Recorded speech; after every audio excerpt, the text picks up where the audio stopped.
তিন এমন সন্তান রেখে যাওয়া যেই সন্তান তার জন্য দোয়া করেন।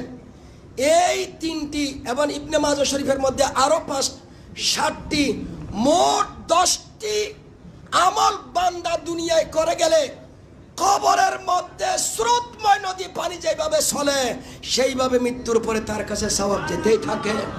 আমরা দেখি, যদি বিশ্লেষণ করি এই হাদিসগুলোকে, মরহুম মকফুর আলহাজ মোহসিন সাহেব সাদকায়ে জারিয়ার কাজ করে গিয়েছেন, কথা বলেন ঠিক না? এলম রেখে গিয়েছেন, উপকার হয়।